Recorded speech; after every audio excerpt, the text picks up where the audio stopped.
Last year, Apple fundamentally changed the nature of the Apple Watch by giving it cellular connectivity for the very first time.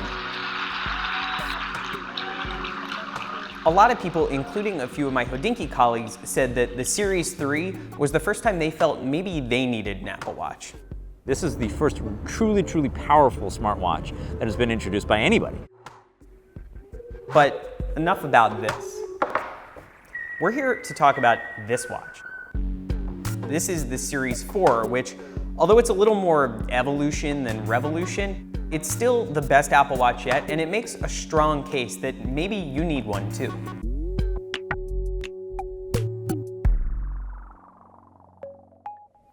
The Series 4 watch that I have here is the stainless steel model in the new polished gold finish.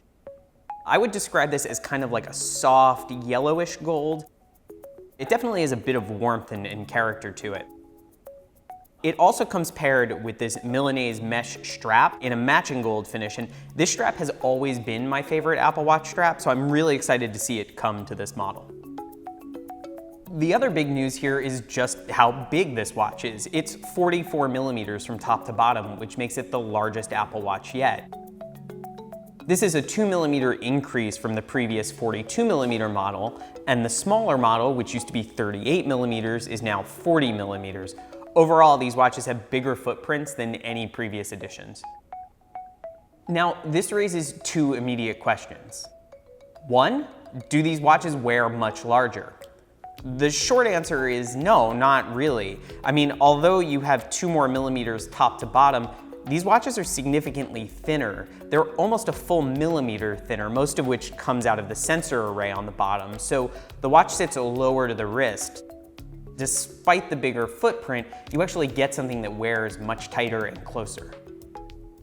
2, do my old watch bands still work on the new sizes? And luckily the answer is yes. I was a little skeptical because of the new sizing when Apple said that everything was backwards compatible, but I've tried some old 42 millimeter straps and they fit seamlessly. You shouldn't have any issues there. The biggest impact of the new dimensions, though, are what it brings to the software side of things. These new edge-to-edge displays offer more than 30% more screen real estate than the previous models. To fully take advantage of that space, the Apple watchOS team has created 2 new watch faces. Those are called the infograph and the infograph modular space, and man, do they do a lot. The infograph face lets you add 4 complications to the center of the dial, and then 4 additional complications at the corners of the dial, plus you get a line of text for your calendar that traces the top arc. That's 9 bits of info in addition to the time, without diving into a single app. The infograph modular face is very much the same idea, but in a more digital style layout. There's a long central bar down the center that's a complication open to third-party developers, and Apple says they expect some pretty interesting results given the massive screen real estate you're getting. Along those lines, this is also the first Apple Watch that I actually enjoy viewing pictures on. Whether it's scrolling through an album or looking at something a friend just sent, looking at pictures on this thing is actually fun. On the hardware side of things, there's a new sensor array which includes an electrical heart rate sensor in addition to the optical heart rate sensor. And this will let users perform an electrocardiogram, or ECG, on demand anytime they want.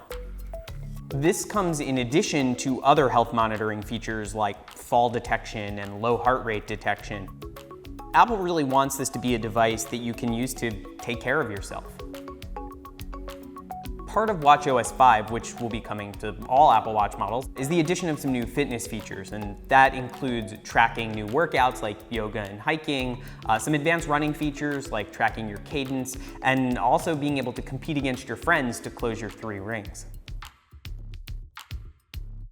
One other new feature that you might not think of as a fitness feature is the addition of podcasts to the Apple Watch, which has strangely been absent so far. Apple is pitching it as kind of a way to enjoy your long runs a little bit more, but you'll now be able to listen to your podcasts either on a run or, I don't know, on your morning commute. I'm your host, Stephen Pulvirent, and this is HODINKEE Radio. So is the Apple Watch going to be replacing my vintage Rolex as my daily wear anytime soon? No, probably not, but I am gonna keep a Series 4 charged and ready to go for when I wanna go on a run or I have a particularly busy day ahead of me. Apple's on a trajectory where each new version of the Apple Watch gets more useful, cooler, more fun to wear, and we're on a path where at some point it's just gonna become indispensable.